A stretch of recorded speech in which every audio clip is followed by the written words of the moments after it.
The WOW word today is temptation. I don't know if you have ever seen safety signs, such as the one that I saw on a chainsaw which said, "Do not attempt to stop the chain with your hands." That would certainly not be a temptation to me. But something that does tempt me is when somebody leaves a big bowl of cream for somebody else. I am so tempted to drink it all for myself.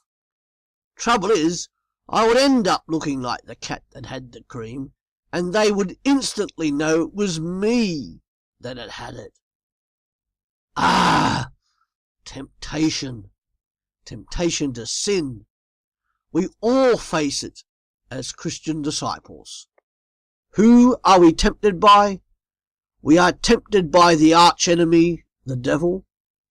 We are tempted by other people to disobey God.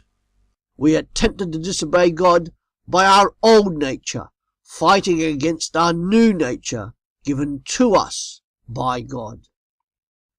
As Christians, we are tempted to sin and disobey God, just as I would be by a big bowl of cream. When you are tempted to disobey God, either in action or inaction, you are not to touch it, just like you wouldn't try to stop a chainsaw with your hands. Christians face constant temptation to disobey God and sin against Him. However, temptations are common experiences for all Christians. God allows temptations, but He will never let you be tempted beyond what He knows you can handle. That is His promise. And even more, He always provides a means of escape from temptation. Paul wrote about that to the church in Corinth, and we read it in 1 Corinthians 10 verse 13. No temptation has come your way that is too hard for flesh and blood to bear. But God can be trusted not to allow you to suffer any temptation beyond your powers of endurance. He will see to it that every temptation has a way out, so that it will never be impossible for you to bear it. Wow! Temptation, it must be noted, is not sin. If it was, Jesus, the sinless one, would not be sinless. Remember, He had the temptations. Rather, it is the giving in to temptation that causes Christian disciples to sin. By dealing with temptation at the very moment it confronts you, you show you are living a life worthy of Jesus Christ. Here are some short guidelines to help us deal with temptation.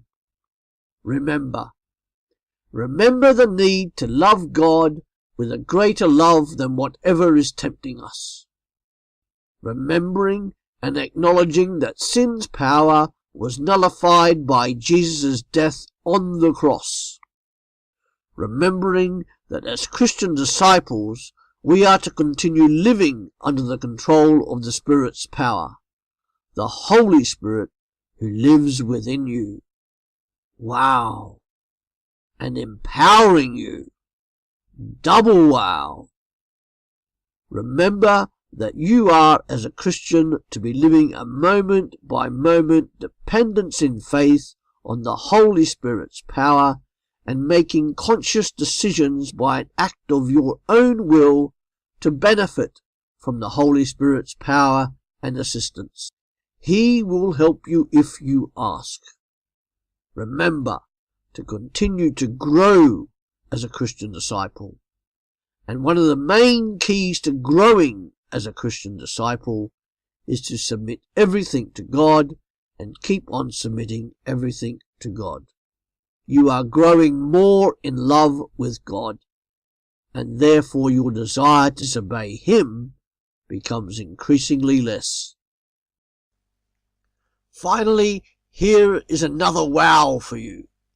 Remember that the Holy Spirit lives inside you empowering you, and greater is he that is in you than anything else in the world, including those things that tempt you. Now that is a comforting thought, because it means we do not face these temptations alone. How easily the Holy Spirit living inside us is forgotten.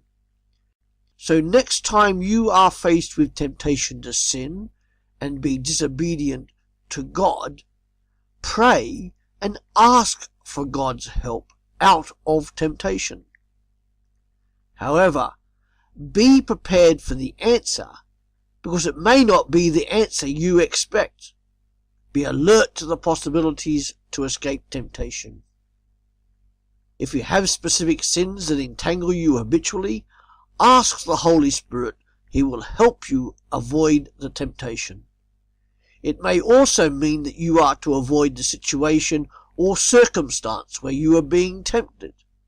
You can also get close friends to pray for you, as you also pray for them. Temptation.